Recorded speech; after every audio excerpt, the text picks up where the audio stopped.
Assalamualaikum warahmatullahi wabarakatuh. Perkenalkan, nama saya Retno Murtiswarini dari SMA Negeri 22. Kami ingin mempresentasikan mengapa kurikulum perlu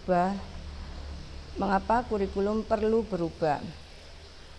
Sebelum kita membahas lebih dalam tentang mengapa kurikulum perlu berubah, kita harus mengetahui dulu pengertian dari kurikulum. Pengertian dari kurikulum adalah seperangkat rencana dan pengaturan mengenai tujuan, isi, dan bahan pelajaran serta cara yang digunakan sebagai pedoman pembelajaran. Adapun komponen kurikulum terdiri dari satu, tujuan, merupakan komponen yang menjelaskan tentang apa yang ingin dicapai oleh kurikulum tersebut. Tujuan kurikulum harus sesuai dengan kebutuhan dan tuntutan masyarakat serta mengacu pada standar nasional pendidikan. 2. Isi atau materi merupakan komponen yang menjelaskan tentang materi atau bahan ajar yang akan disampaikan kepada peserta didik. Kurikulum harus relevan dengan tujuan kurikulum dan memperhatikan perkembangan zaman. 3. Strategi merupakan komponen tentang cara atau metode yang digunakan dalam proses pembelajaran. Strategi pembelajaran harus sesuai dengan tujuan dan isi kurikulum serta memperhatikan karakteristik peserta didik. 4. Evaluasi merupakan komponen yang menjelaskan tentang cara atau metode yang digunakan untuk mencapai pencapaian tujuan kurikulum. Evaluasi harus sesuai dengan tujuan, isi, dan strategi pembelajaran.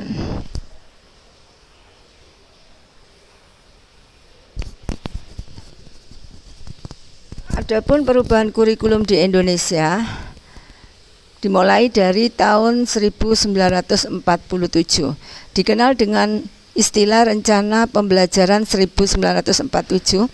Perubahan arah pendidikan lebih bersifat politis dan orientasi pendidikan Belanda ke kepentingan nasional. Fokusnya cenderung pada pembentukan karakter yang merdeka dan berdaulat hingga sejajar dengan bangsa lain.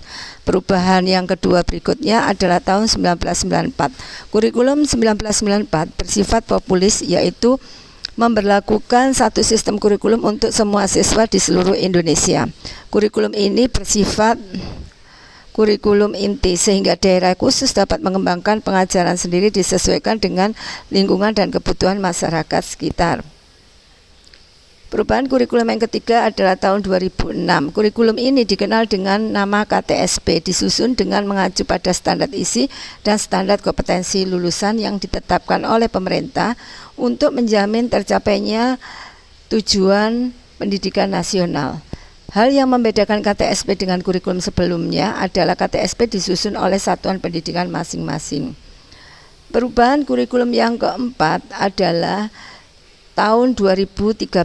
Kurikulum 2013 adalah implementasi dari Undang-Undang Nomor 32 Tahun 2013. Kurikulum merupakan kelanjutan dan penyempurnaan dari kurikulum berbasis kompetensi atau KBK dan KTSP. Perubahan kurikulum yang terakhir terjadi tahun 2023.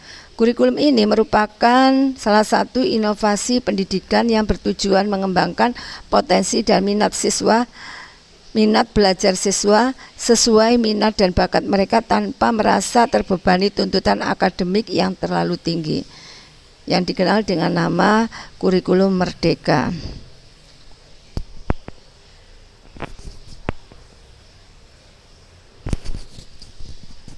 Alasan yang melatar belakangi adanya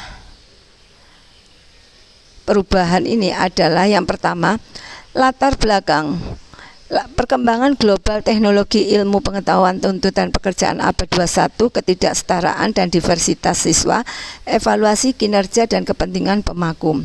Filosofi kurikulum yang berubah mencerminkan perubahan pandangan, nilai, dan keyakinan yang mendasari pengembangan kurikulum dalam suatu sistem pendidikan. Perubahan ini bisa dipengaruhi oleh berbagai faktor termasuk perkembangan pemikiran pendidikan, penelitian ilmiah, dan tuntutan sosial dari perubahan paradigma dalam pendidikan. Adapun tujuan dan manfaatnya dapat meningkatkan kualitas pembelajaran dan mencapai hasil yang lebih baik, menyesuaikan dan perkembangan ilmu dan teknologi, menyelaraskan kurikulum dengan tuntutan dan kebutuhan masa depan, mempersiapkan siswa yang menghadapi tantangan global dan lokal yang mungkin dihadapi. Sasarannya mengkaitkan materi pelajaran dengan kehidupan nyata dan menghadirkan konteks yang memotivasi siswa untuk belajar. Pengembangan keterampilan abad 21 dengan memberikan pendekatan pembelajaran yang lebih personal dan disesuaikan dengan kebutuhan dan gaya belajar individu siswa. Menanamkan nilai-nilai karakter, etika, dan kepemimpinan dalam kurikulum untuk membentuk siswa yang tidak hanya cerdas secara akademis tetapi juga berakhlak baik.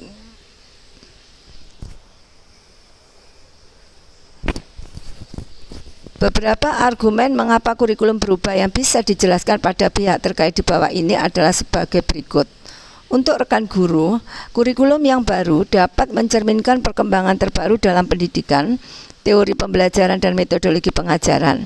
Ini memberikan kesempatan kepada rekan guru untuk mengimplementasikan pendidikan dengan pendekatan yang lebih efektif dan inovatif. Guru lebih termotivasi untuk mengajar dan berinovasi ketika merasa kurikulum mencerminkan kebutuhan siswa dan tantangan masa kini, serta kurikulum yang baru dapat lebih menyesuaikan dengan kebutuhan siswa. Dan rekan guru menyampaikan materi dengan cara yang lebih relevan dan bermakna. Untuk orang tua, relevansi dan ketertarikan. Orang tua mendukung perubahan kurikulum jika mereka melihat materi yang diajarkan lebih relevan dan dapat meningkatkan ketertarikan anak-anak terhadap pembelajaran.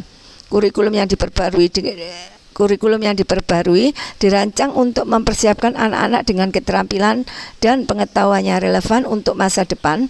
Ini bisa mencakup kemampuan kritis, kreativitas, dan keterampilan teknologi. Untuk murid, perubahan dalam kurikulum dapat membawa variasi dalam cara pembelajaran. Ini memberikan kesempatan bagi siswa untuk mengembangkan beragam keterampilan dan menemukan cara belajar yang sesuai dengan gaya mereka. Perubahan kurikulum dilakukan untuk memastikan mereka siap menghadapi tantangan masa depan dan memiliki keterampilan yang diperlukan untuk berhasil.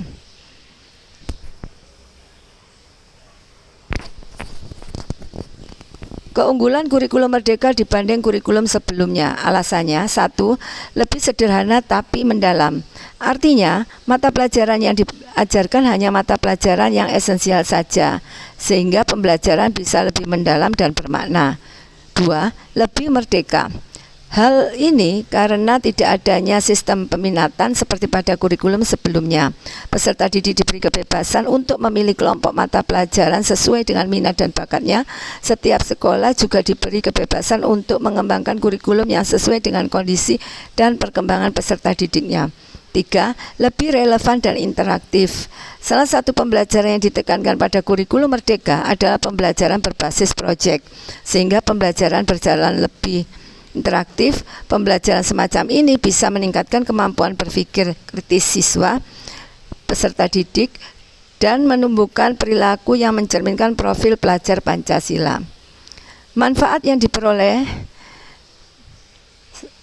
dari kurikulum merdeka adalah: 1. Sekolah bersinergi dengan pemerintah daerah dan orang tua bisa menemukan solusi yang efektif untuk menjawab tantangan pendidikan yang terjadi di setiap sekolah sebagai upaya untuk meningkatkan kualitas pendidikan yang diterimanya peserta didik.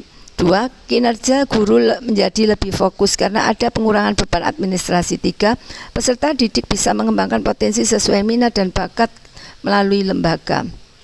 Dampak positif dari penerapan kurikulum merdeka: 1. Menciptakan ruang pembelajaran yang positif di mana guru teach at the right level and peserta get knowledge at the right level. 2. Mengubah sistem pendidikan menjadi lebih baik. 3. Menghasilkan guru yang lebih kompeten. Kelebihan dari kurikulum merdeka adalah: 1. Sistem peminatan tidak berlaku di kurikulum merdeka. Peserta didik diberi kebebasan untuk memilih kelompok mata pelajaran yang sesuai dengan bakat dan minatnya. 2. Alokasi jam pelajaran dihitung per tahun, bukan per minggu seperti sebelumnya.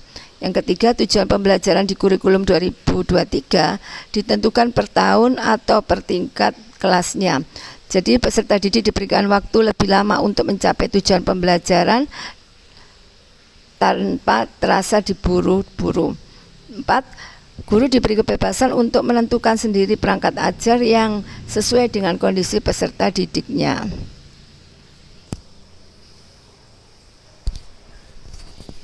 Keunggulan kurikulum merdeka bagi peserta didik. 1. Peserta didik tidak dipaksa untuk mempelajari mata pelajaran yang tidak disukainya. Mereka bisa memilih mata pelajaran apa yang ingin dipelajari dan sesuai dengan minat serta bakatnya. 2. Pembelajaran terasa lebih menyenangkan karena disesuaikan dengan tingkat kompetensi peserta didik di setiap fase. 3. Peserta didik tidak dipaksa atau diburu-buru untuk menguasai suatu mata pelajaran.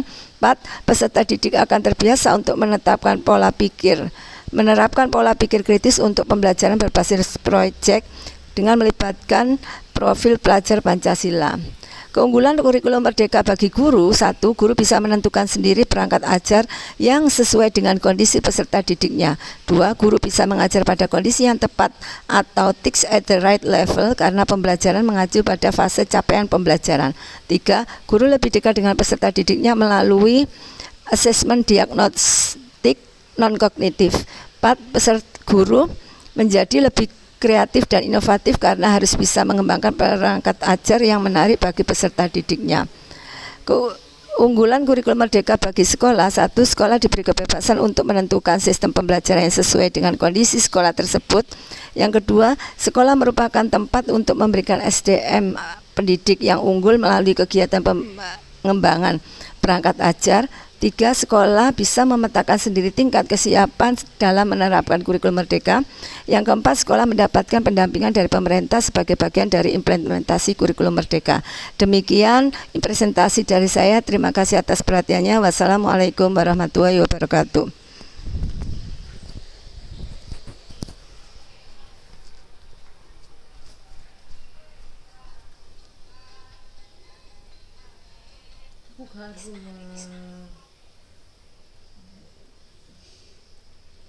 Kan dulu tutorialnya apa sih, Mah?